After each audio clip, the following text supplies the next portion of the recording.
Olá, amigos do Focus Brasil Digital e em especial você que vem acompanhando o Mosaico hoje em sua 8ª edição. E que edição, hein? Com matérias realmente diferentes, curiosas, revelando aspectos sensacionais da nossa cultura e celebrando o sucesso brasileiro no mundo. É o Mosaico que começa agora do jeito que você gosta.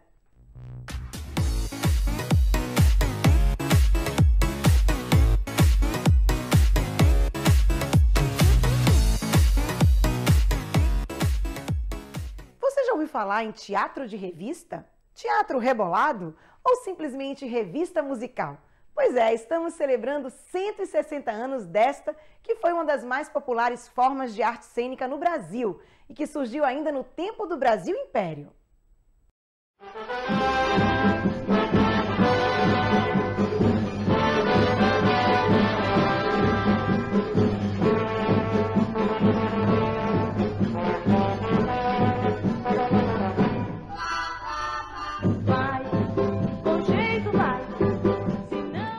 Uma das formas mais exuberantes de teatro popular, o teatro de revista é filho legítimo das expressões que nasceram na França no século XVIII e está celebrando em 2020 160 anos de surgimento no Brasil, onde foi rebatizada como simplesmente revista. Foi no final de 1861, no Rio de Janeiro, que foi encenada a primeira revista, digamos, profissionalmente montada, embora apresentações esporádicas já tivessem ocorrido desde 1859. A revista surgiu como desdobramento das operetas, tipo de ópera popular comum em toda a Europa. Sua característica quase obrigatória eram o frequente apelo à sensualidade e à sátira social e política. Os espetáculos eram compostos por esquetes entremeados por números de música e dança.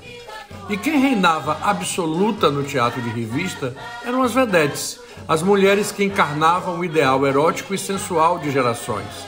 Eram tão famosas quanto as estrelas do cinema de Hollywood e os cantores de rádio da Rádio Nacional. Certamente, uma das mais famosas das vedetes foi Virginia Lane.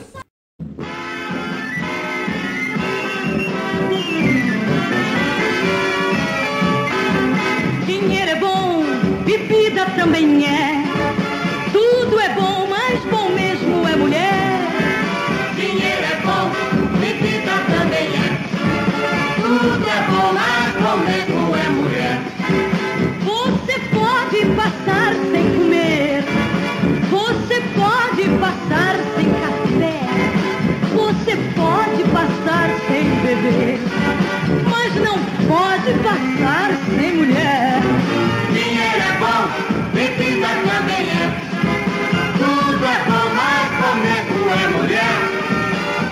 Mas nem só de Virginia Lane vivia o estrelato das vedetes do Brasil. É só dar uma conferida nos raros, mas existentes arquivos relacionados ao teatro de revista para encontrar dezenas de nomes que seguem na memória de quem viveu, presenciou ou simplesmente conhecia de fama mulheres que brilhavam nos palcos e povoavam a imaginação do público. O teatro burlesco, ou burlesque, inglês e norte-americano, foi a grande influência para o teatro de revista brasileiro a partir do final da Primeira Guerra Mundial. Foi aí que entraram em cena a nudez mais acentuada das estrelas e também um luxo muito mais apurado nos figurinos e cenários. Algumas vedetes ganharam fama para muito além dos palcos, como a icônica Luz del Fuego, a vedete que dançava nua com uma cobra e que literalmente escandalizou o Brasil de norte a sul.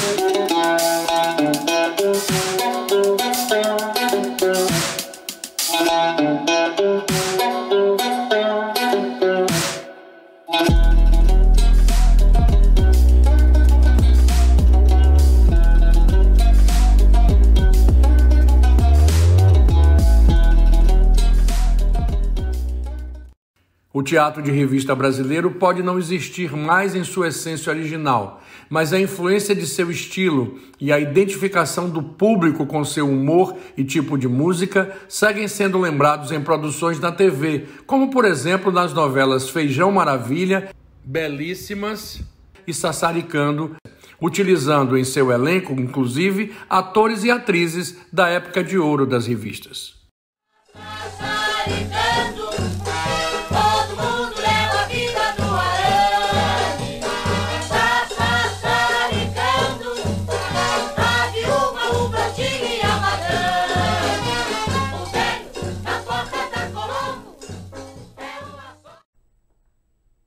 Criar em tempos difíceis nunca foi novidade para autores.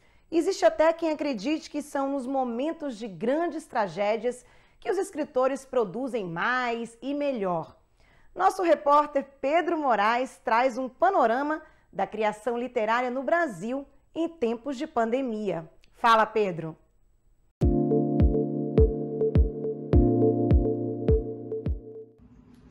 De que forma uma crise como a que estamos vivendo atualmente afeta a criatividade e o processo de quem escreve?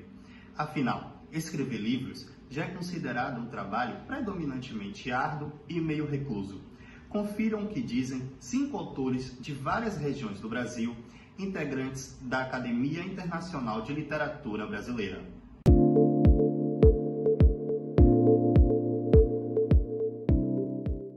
Bom, eu não tive dificuldades nenhuma durante o lockdown de gravar ou fazer qualquer atividade literária, principalmente escrever um livro.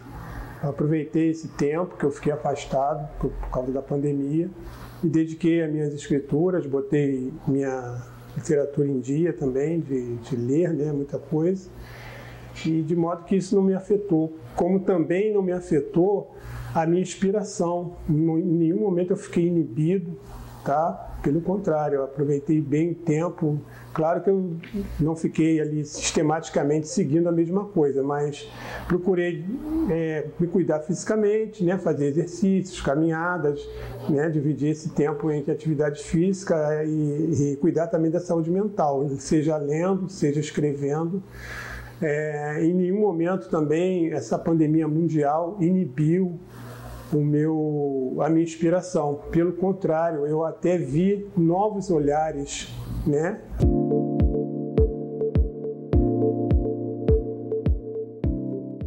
Gerar um livro nesse momento de lockdown é um grande desafio. Durante o ano de 2020, eu fiz um livro pessoal de reflexões e poesias, né, que é o Meu Caminho. Lancei pela Editora Livra e fiz também uma consultoria da minha existência enquanto diretora de um texto dramático de um autor brasileiro, teatrólogo, do Daniel Ratto. Fiz também uma consultoria em cima de uma ideologia literária. Eu fiz um livro interativo, tanto em português quanto em inglês, para que a gente pudesse fazer a criança, nesse momento de lockdown, poder desenhar e interagir com o livro. Então foram 2 livros no ano de 2020. E esse ano, no ano de 2021, que nós também estamos em pandemia, que nós estamos em lockdown, isso só me inspira. A reclusão, ela me inspirou.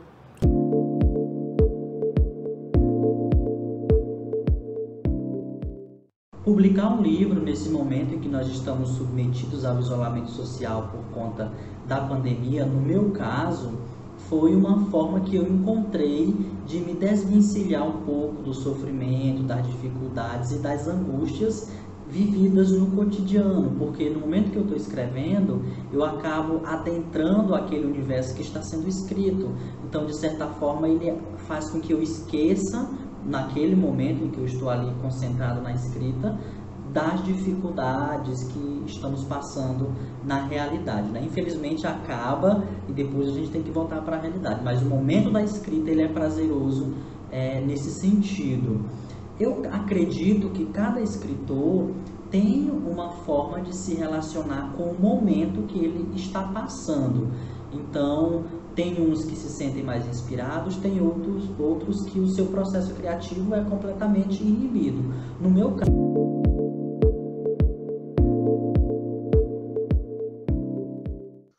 Com a reclusão imposta pela pandemia, nós tivemos a nossa rotina modificada, mas temos um lado positivo, o fato das pessoas estarem refletindo mais sobre a vida. E nesse momento a literatura chega a ser até um serviço essencial, onde os escritores trazem à tona as suas angústias e inquietações geradas pelo momento atual. No meu caso, a reclusão imposta, ela tem me inspirado a olhar para além da quarentena com esperança e serviu também para colocar no papel os meus projetos literários, ajudou-me a manter a lucidez e a sensibilidade diante da pandemia.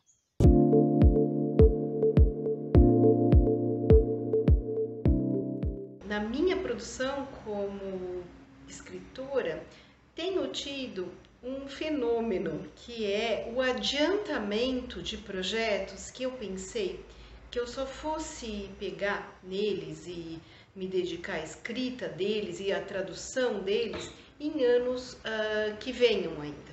Então eu tinha vários projetos de longo prazo que eu achei que iam ser desenvolvidos ao longo do tempo e que, no entanto, eu acabei por desenvolver neste ano.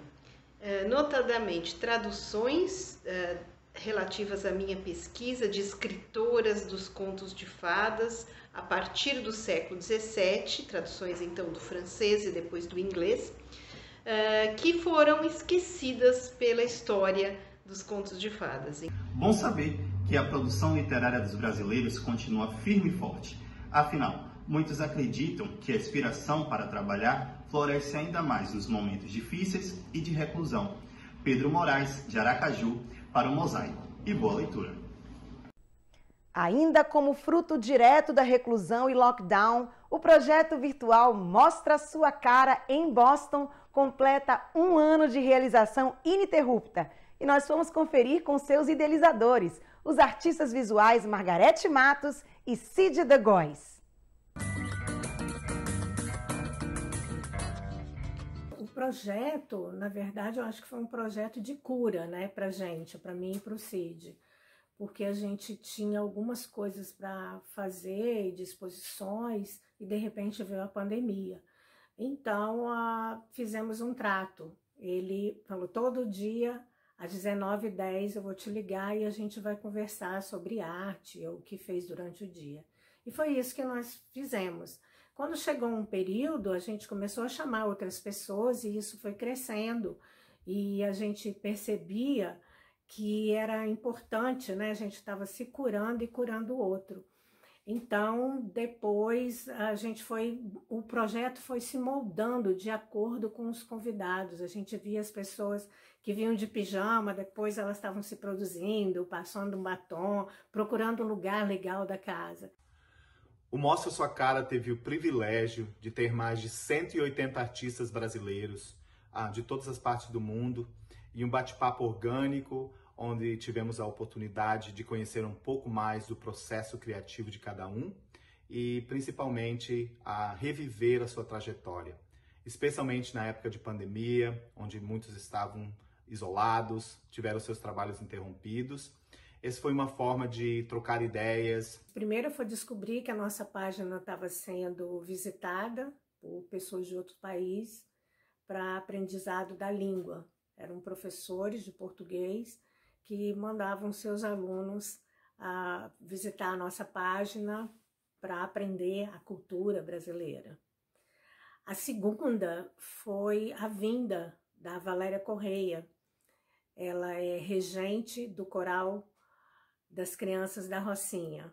Ela veio, as crianças vieram também, cada um naquele quadradinho, e cantaram, se apresentaram, apresentamos alguns vídeos, e elas, cada uma contou a sua história. Nós tivemos a paciência de escutar cada um deles. E quando terminou o projeto, a Valéria nos ligou, agradecendo que ela já tinha dado entrevista em vários lugares e nunca essas crianças tinham contado a história delas. E aquilo ali foi muito importante e para a gente também foi muito importante. O futuro do projeto é continuar mostrando a cara dos artistas brasileiros que estão espalhados pelo mundo e também fazer parcerias com fundações como o Barong, que é uma fundação que trabalha com os moradores de rua de São Paulo, também com o Teatro da Solidão Solidária da Bahia, que vai ter um evento em Nova York o próximo ano. E agora a gente está fazendo um trabalho em parceria com o Diga Aí, aqui de Boston, em que estamos mostrando o talento dos artistas brasileiros que vivem em Boston. Então a gente vai continuar essa parceria e continuar esses bate-papos semanais, elevando a arte e a cultura brasileira.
Projeto lindo esse, mostra sua cara. Parabéns, Margarete e Cid. E por falar em artes visuais, o célebre, misterioso e nunca identificado grafiteiro inglês Banksy terá uma de suas obras indo a leilão esta semana, num evento que é aguardado com muita expectativa. Quem nos conta essa história é Paula Santamaria. O grafiteiro inglês Banksy, famoso por se manter anônimo, mesmo reconhecido mundialmente, terá um quadro leiloado na próxima terça-feira em Londres por 3 milhões de libras. A renda vai para o Sistema Público de Saúde britânico. A obra foi deixada no Hospital Universitário de Southampton, sul da Inglaterra, em maio do ano passado. A tela Game Changer transmite esperança em plena pandemia. Mostra, em preto e branco, um menino que jogou os bonecos do Batman e do Superman no lixo para brincar com uma nova super-heroína. Uma boneca vestida de enfermeira, com máscara e capa. Banksy costuma expor suas obras, cheias de críticas sociais e políticas, em muros, ruas, paredes de todo o mundo, sem autorização das autoridades. Seus trabalhos controversos mostram o manifestante arremessando flores ao invés de armas. 2 policiais que se beijam sem constrangimento. Ratos em referência aos humanos que também estão em todos os lugares. Um médico examinando um coração ao lado do símbolo da paz. A Inglaterra tendo sua estrela apagada na bandeira da União Europeia. A mulher caindo com um carrinho de supermercado numa crítica ao capitalismo. A empregada doméstica jogando o lixo para debaixo da cortina. Steve Jobs numa referência a ele ser filho de imigrantes. Com o Prisioneiro de Guantánamo, o artista se superou e conseguiu o impensável: colocar um boneco inflável dentro da Rock Mountain, na Disney World de Orlando. Talvez sua obra mais conhecida, A Menina que Perde o Balão em forma de coração, ao lado da frase There is always hope, ganhou mais notoriedade ainda por ter sido destruída após ser vendida num leilão por 1 milhão de libras. Junto com o quadro que será leiloado na próxima terça, Banksy deixou um bilhete agradecendo o empenho dos profissionais de saúde. Obrigado por tudo que vocês estão fazendo. Espero que isso ilumine um pouco o local, mesmo que seja em preto e branco. Uma reprodução da obra permanecerá no hospital. Paula Santamaria, de Weston, Flórida, para o Mosaico. É com você, Connie. A cineasta italiana Simonetta de Italia Weiner foi buscar uma experiência brasileira de regeneração carcerária, inspiração para um documentário que estreia no mês de abril na Europa. As cenas são impactantes. Na contramão de quem acha que bandido bom é bandido morto, o documentário Unguarded, dirigido pela italiana Simonetta de Italia, está revelando ao mundo uma incrível experiência brasileira dedicada a reintegrar condenados.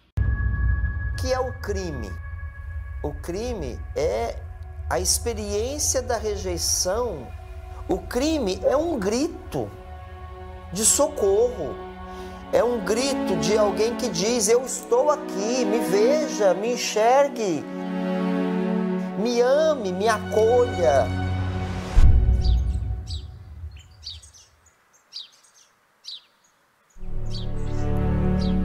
Meu nome é Bruno. Fiquei 1 ano e 5 meses no sistema comum. Como é que eu ia acreditar no amor, sendo que tinha companheiros meus que dormiam dentro do banheiro? Quase todos os dias eu tinha que comer comida azeda.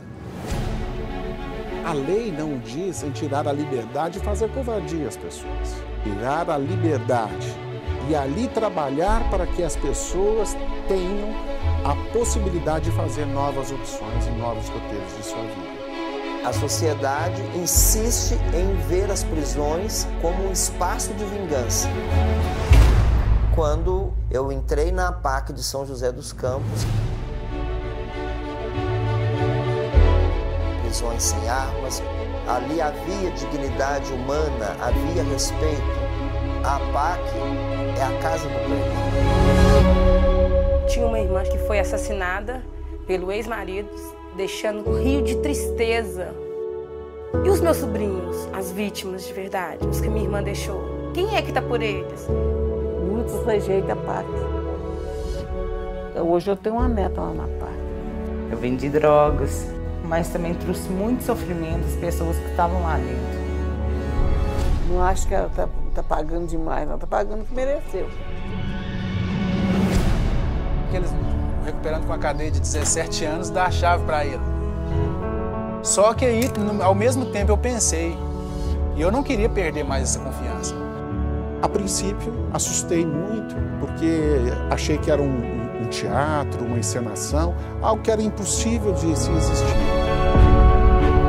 Nós iremos ajudar esse preso, primeiro, a dar-se conta do mal que ele fez. A APAC é o templo da recuperação dos presos.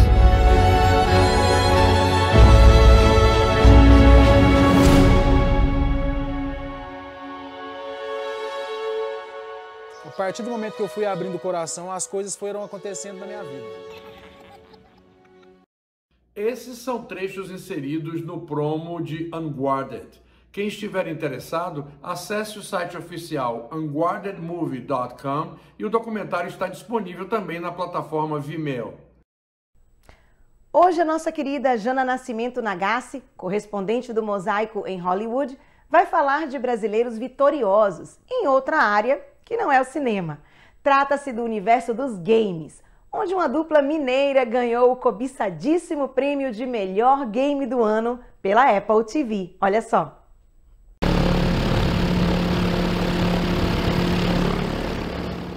Oi, Cone, a entrevista dessa semana é com 2 mineiros, Lucas Matos e João Brandt, que criaram o jogo Dandara Trials of Fear Edition, que foi considerado o melhor jogo do ano de 2020 para a Apple TV.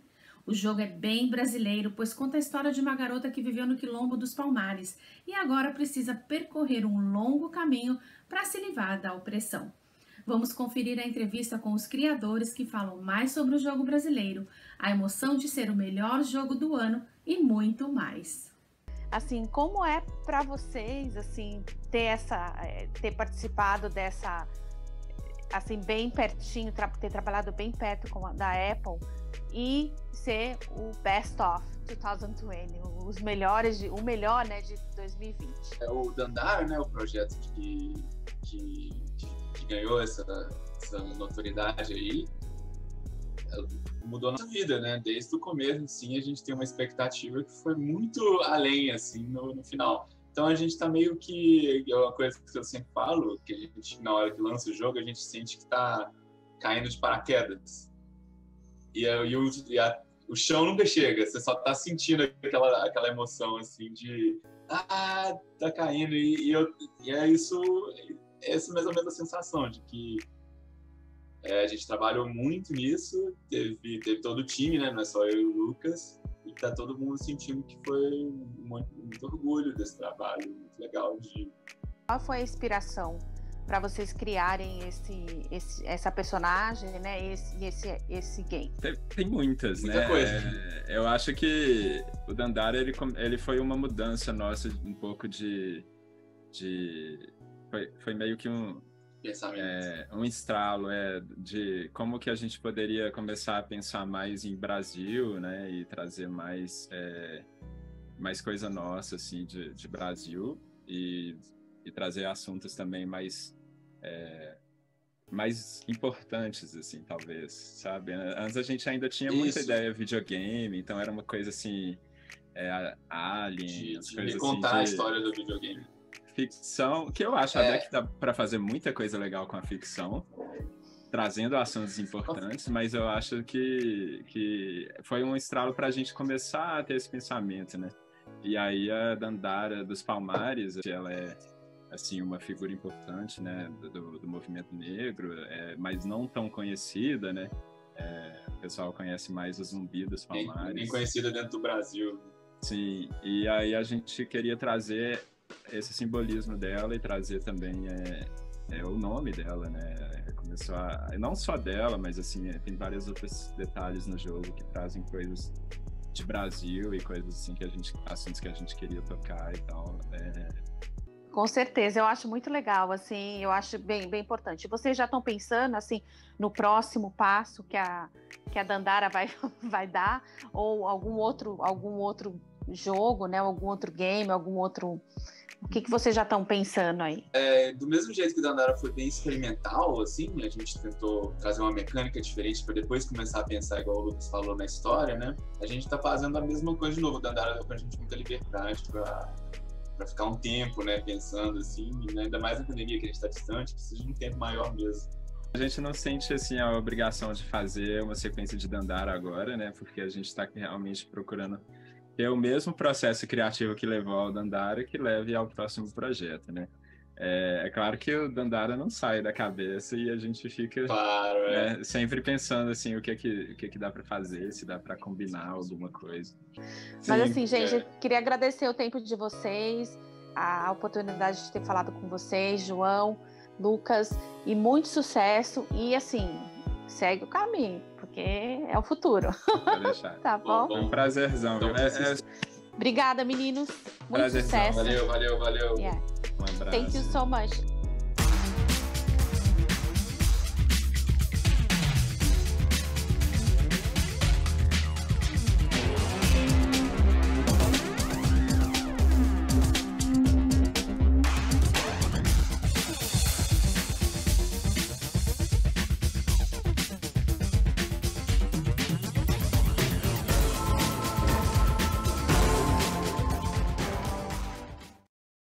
Nascimento Nagassi, direto de Los Angeles para o Mosaico. É isso aí, amanhã é dia de batata quente e se eu já não perco nenhum desses programas, amanhã é imperdível mesmo. Silvio Santos, 60 anos de carreira, um verdadeiro ícone, mas que também coleciona controvérsias. Vejam aí. Ele é um dos nomes mais conhecidos do Brasil. Provavelmente tão famoso e reconhecido quanto Pelé, Roberto Carlos e Xuxa. E mesmo entre seus concorrentes, é respeitado e elogiado como exemplo de sucesso. O nome dele é Senhor Abravanel, mas todo mundo conhece mesmo como Silvio Santos. E o Batata Quente desta segunda, 22 de março, celebra e debate os 60 anos de carreira do grande comunicador e empresário, seu namoro com a política e sua forte conexão com a família. Participações especiais da jornalista Vanessa Lapoli, de Milão, do comunicador Chris Fox, de Boston, da jornalista Sueli Temporal, de Salvador, e do escritor José Armando Vanucci, de São Paulo. Não perca Batata Quente Silvio Santos, nesta segunda, 22 de março, às 8 da noite, hora leste dos Estados Unidos, e 9 da noite no Brasil. Na plataforma Focus Brasil Digital, no Facebook, YouTube e focusbrasil.org. O Mosaico está acabando, mas é uma alegria muito grande poder chegar ao final do programa com a sensação de ter proporcionado a você, que nos acompanha todos os domingos, uma edição com conteúdo tão amplo, informativo, curioso e divertido. Esse é o nosso objetivo e prometemos voltar no próximo domingo com uma pauta novamente cheia de atrações. Até lá!